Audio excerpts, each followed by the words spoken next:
What is up, guys? It is your boy Brenton Dickers here, and welcome to another video. And I wanted to kind of talk about some potential teams that I just feel like aren't getting any credit. And these are like potential teams that are probably better than a lot of people say that they are. I know we're technically pretty far from the season, and that could be the reason why, but we're going to be talking about 7 NFL teams that I feel like are kind of just extremely underrated. Some teams may be from my underdog Super Bowl team, so a little spoiler. Oh wait, we're doing 7? Yes, we are doing 7. Um, so yeah. Hope you guys enjoyed this video. And let's get into the video. Okay, so let's start off with probably the boom or bust team here. And if they boom, I think this is a very underrated team. You got the Chicago Bears. Want to know why I say boom or bust? Because I think Caleb Williams is arguably going to be like Trevor Lawrence, who's really, really good, or Johnny Football. And then your franchise will be forever in torment. So seriously, I don't know. I mean, again, I don't know why this team ended up trading for Caleb. Well, trading Justin Fields when you already had a franchise quarterback. And plus, by the way, I'm very surprised that this team only got a conditional 6 that could turn into a 4th-round pick. I'm very surprised. That's how much they got for him. Because, like, seriously, Justin Fields is, like, arguably, in my opinion, a good franchise quarterback. You might just need to learn how to maybe throw the ball a little bit more, but you can also blame that due to the fact that he had literally one of the worst receiving corps in the freaking league. Like, yeah, DJ Moore was actually pretty good as a receiver, but Darnell Mooney really wasn't the same after his 1,000-yard season. And then you had Cole Kmet, which is, a solid tight end. Now he's going to go to an offense that actually has elite receiver and an actual elite tight end, which I guess he's going back in the same situation he was before. Except his running backs, I think, were better. And I kind of also say that his O-line was better, but you get the point. So, Bears, you're going to either be completely terrible for the next 10 years, or this team will win a Super Bowl in the next 10 years. And there is no in between, because actually there can be, but you get the point. It's like they have to hit on this pick. Otherwise, their franchise, I think the entire league in general will just completely laugh at you because you traded who was a franchise quarterback for a guy who ended up not being your franchise quarterback, which I believe is so hard. And I can't wait to see how that bust turns out. Because, like, seriously, I don't know why they did this. Why did they do this? They could have just traded the first overall pick. You could have gotten so much more instead of this hunk of piece of ass. But anyway, now let's get to the number 2 team, and I think this is a pretty obvious team, in my opinion, that is completely underrated. We got the Arizona Cardinals. Look, did everybody just forget that this is a team that went the 4th worst team instead of the number 1 worst team last year? Did everybody just completely forget about that? And honestly, looking at the roster, this team really should have been the worst team in the league. Because seriously, their roster is completely ass. You don't really have a good receiver at all. Hollywood Brown wasn't really doing good as well. Trey McBride was your only really good target. Your O-line was pretty abysmal that year. I guess it's outside of DJ Humphries and Paris Johnson. James Conner was good when he was healthy because he was on IR for 4 weeks. Kyler Murray was out for most of the year. And your defense doesn't really have any noble stars outside of maybe like Bua Baker. But Zaven Collins was actually pretty decent that year. So you kind of get the point here. This team had so not much talent that it's kind of insane how this team went like 4-13 or 3-14. It is actually physically insane how this team was this good this year. So, honestly, I'm just really interested to see how good this team is going to be with actual talent. Because in the draft, they had 2 first-round picks. It could be potentially 3 first-round picks if they make a trade with the Vikings. And, like, if not, they trade with the Vikings, they still get Marvin Harrison Jr., who's going to arguably help that offense so significantly Because you've seen what happens with a receiver can change to a team. You've seen what happened with the Bengals. And then you have another first round pick where you could probably get like a cornerback or an edge rusher or something to most likely fix that what is probably a horrible defense outside of the Xavier Collins, Bua Baker, and maybe somebody else that I'm completely forgetting about. Who knows? Comment down below, Cardinals fans, if there are any of them even in the world outside of one person that I know. But anyway, seriously though, I think this is a very underdog team, and this is coming from a literal Seahawks fan, so I don't even want to hear, oh, what about this team? No, shut up. Oh yeah, by the way, I'm also a Packers fan, and I included the Bears. So shut up about this biased bullcrap. But anyway, now let's get to the number 13. And honestly, I think this kind of makes sense. We got the LA Chargers. Does everybody just forget that this team really doesn't need a receiver as much as a lot of people think? Did everybody just forget about that for some reason? Like, seriously. I mean, yeah, they do need a receiver, I do admit. But they don't need receiver quite as much as people think. Josh Palmer, who's doing pretty good in the end of his season before he got hurt. Quentin Johnston, he's going to be a sophomore, so hopefully he learns from his rookie mistakes. And then they had Jaren Guyton, who was a decent player last year. It was better than Quentin Johnston, so go figure. But, I mean, do I still think they should draft a receiver? Absolutely. But they could potentially get Marvin Harrison Jr. or Rome Odunze. No matter what, that is just going to significantly change this offense and could potentially put them in the playoff contention. Because I really do think this is a very confident-looking team. It just has a lot of struggles. Their defense, I'm expecting to be so much better this year with Jim Harbaugh instead of Brandon Staley as your head coach. And Greg Roman, I'm kind of curious to see how he's going to coach after he got fired from the Ravens. So I'm very curious to see how that's going to work. But the Chargers, I think, are a very underrated team. Are they probably not going to make it to the postseason? I think so. This team does not have a lot of talent.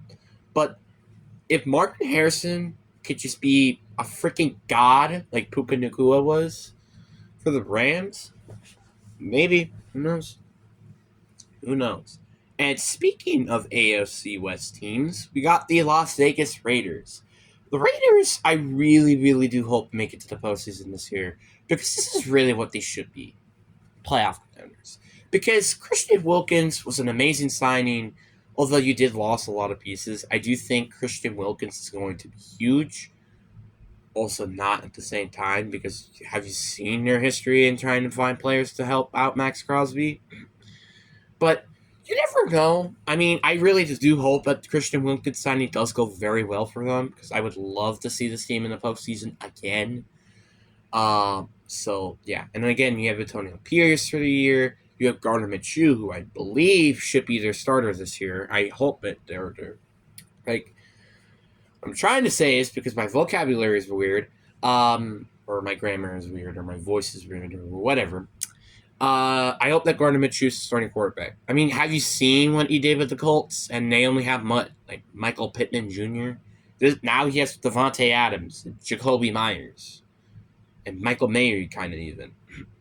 Like, you kind of get the point here. This team is way too talented with Gardner Minshew at quarterback to not make it to the postseason, in my opinion. And your defense is supposed to be probably better this year, so you have that to throw out there. And then we're going to throw another underdog team in there, and I think the Pittsburgh Steelers definitely belong in that category. The Steelers always go 9-8. That's what they've been doing. I don't know how this keeps happening, but they just keep doing it. But I think with another good receiver, which they probably will get in the draft, I think this is an easily pretty sneaky underdog, maybe Super Bowl contender potentially. Here's why. Russell Wilson, I think, is going to play a lot better than what people have been saying. And I bet, dude, watch Russell Wilson get so much credit, and the Denver Broncos are going to be pissed if they let him go.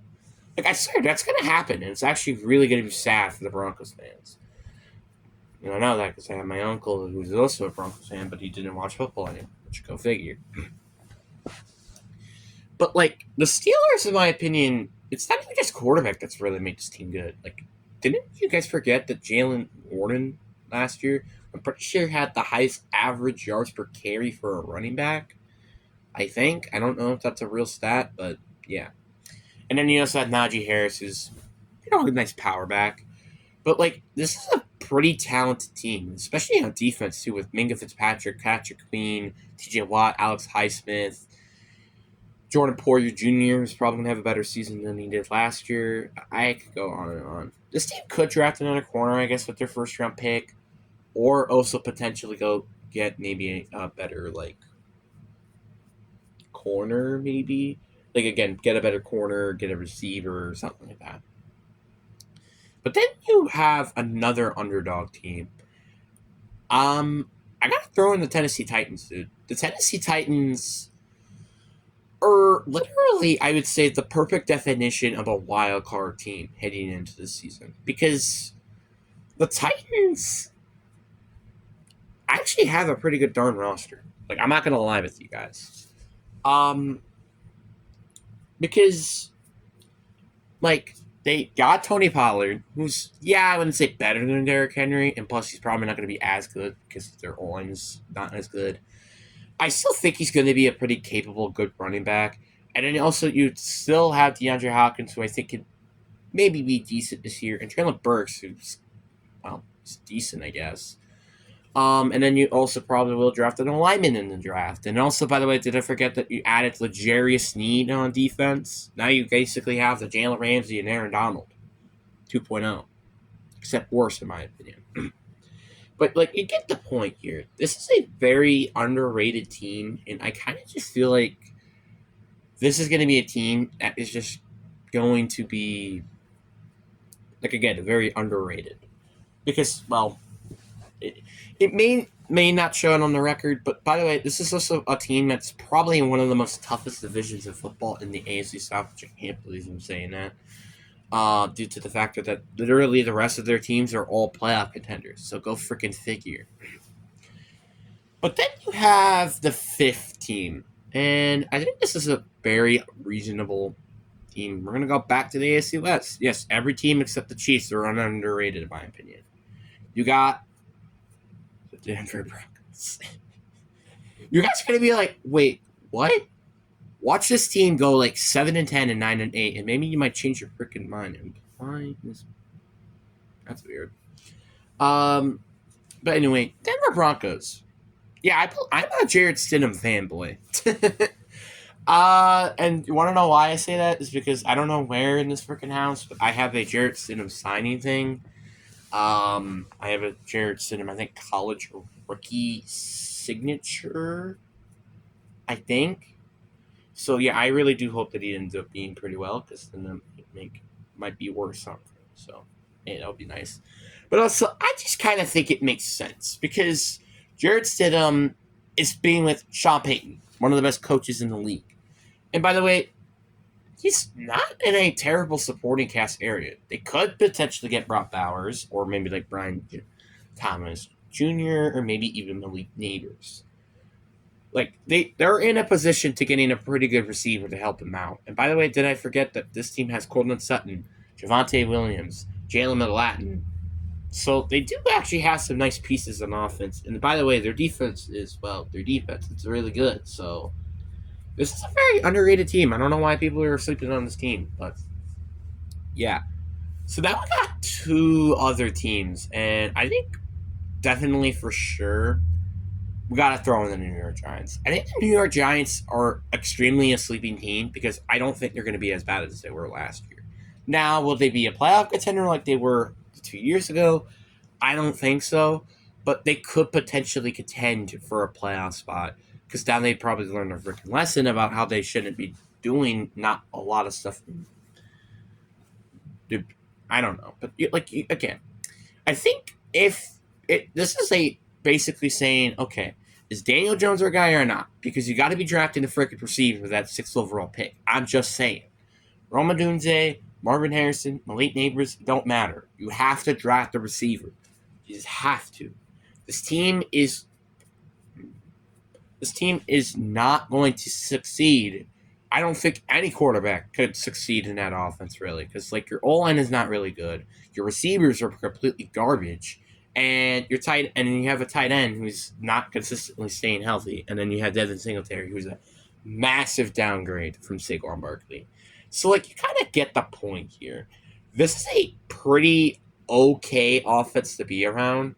You just need a receiver, and then boom, I think this is a pretty good offense. So I don't know why though. I mean, obviously, we can all question why Daniel Jones is still on this fucking team, but we can at least understand maybe why because of how bad his supporting cast has been in his entire freaking career.